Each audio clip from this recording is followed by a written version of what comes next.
returned to the studio with more new material, and an all-star cast of players, including Elton John, George Harrison, Slash and David Crosby, were recruited to add their talent, under the watchful eye of hit producers Don and David Was. Despite the firepower of the assembled musicians on the album, on its release, Under the Red Sky was roundly dismissed as a lightweight follow-up to Oh Mercy. Commercially, it was a disappointment, and later Dylan himself would claim that the album had been rushed and that too many celebrity cameos had resulted in a confused record. Yet it was the album's lyrical content that came under as much criticism as its sound. I remember at the time the reviews were quite critical because they said that basically it's just like nursery rhymes, these songs. And we know now that Dylan, thanks to the pioneering work of a biographer, Howard Soons, he unearthed Dylan's second marriage, which nobody knew about at the time. And from that union, I think he just had a child from his second wife who from memory was born around the time that Under the Red Sky was being made and released. So in fact, you know, Under the Red Sky is Bob Dylan as daddy doing an album for his kid, you know, and knowing that's fine, you know, he can do whatever he wants. But at the time, and particularly coming immediately after Oh Mercy, it was seen as another one of those, you know, he's taking you up the mountaintop, and then Under the Red Sky plunges you straight down into the valley, because it really doesn't wear terribly well at all. It's a very insubstantial, very flimsy record. I think that the problem with Under the Red Sky for many commentators was that they just took one listen to the lyrics and decided it was terribly banal and unworthy of Dylan. It suffered critically by coming after Oh Mercy, which was the great epic Dylan return to form for many people.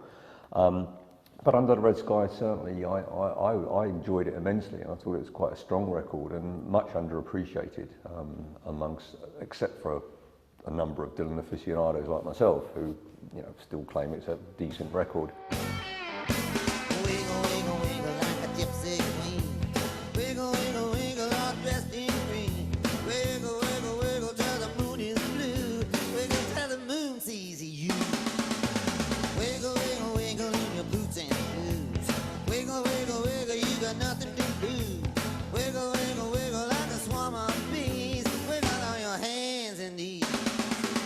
I think the reason Under the Red Sky wasn't taken seriously was that it was silly. That's the very reason I like it.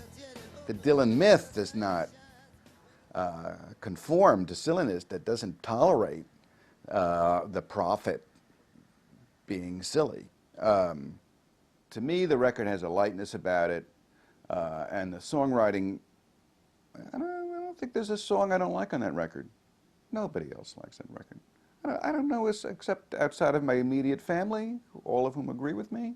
I don't know anybody who likes that record. I think with Wiggle Wiggle, I mean, it reminded me a bit of Shake, Rattle and Roll or something. I think it was Dylan going back very much to sort of early rock and roll. We know he was a great fan of Little Richard, and he liked rock and roll, and I think he was, you know, just looking for a new way of expressing himself without having anything particularly to express. And most songs didn't either, like Shake, Rattle and Roll. I mean, they were just, you know, and Dylan loved all the old R&B and blues stuff, and some of those lyrics were quite simple. The other aspect of the lyrics, of course, was the nursery rhyme quality they had, which was self-evident. 2 by 2 was basically just my old man again. It was, you know, knick-knack, paddywhack, give a dog a bone, this old man came rolling home, and that's the song. But the title track itself, Under the Red Sky, was intriguing too, because I think Dylan took that nursery rhyme quality, and I'd have liked him to have done more of this. But, you know, it did have a slightly darker and more macabre side to it. Somebody pulled him up for saying, you know, the little boy and the little girl, and they were baked in a pie, and people were saying that's a terrible line. But I thought, well, no, it's quite evocative, and it takes me straight back to Hansel and Gretel, and I like that. And I also think that those songs, you know, a lot of people say, oh, that was Dylan doing that, and he got out of that nursery rhyme thing, but actually he didn't. I mean, if you go forward, if you go to even Froggy Was a Courting, which people cite as a folk ballad, but it's also a children's nursery rhyme in many respects. And Tweedledum and Tweedledee as late as Love and Theft. I mean, that continues the tradition. You know, you've got brains being boiled in a pot, which is very similar to the two children being baked in a pie. I mean, these aren't just throwaway lines. It actually does have a very strong visual image attached to it, and it does go right back to that old scaring the kids in Hansel and Gretel.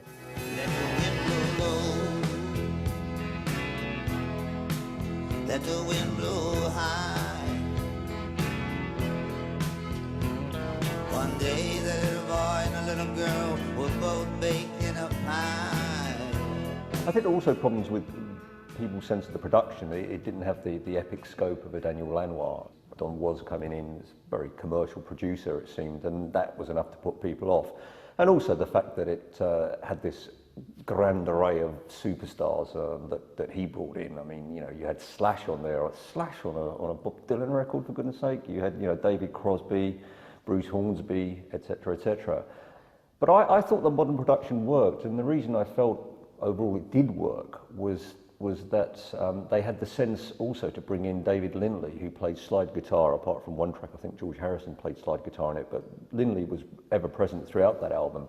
And he brought a great sort of blues authenticity to it, I felt. I think there was a lot of good, you know, gut bucket blues in there, which when you aligned it with the modern production had an interesting effect. I mean, it was an interesting juxtaposition, I thought, of the production and that blues styling, and I thought it worked pretty well. I don't know why Red Sky was the failure it was, except something as facile as the Gestalt was against him, you know, just, you know, the time was wrong, you know, just as putting out Desire after Blood on the Tracks, you know, if he'd have put out another Blood on the Tracks, there's no way it would have been received as well because it just didn't have the shock value. Well, Oh Mercy had the shock value.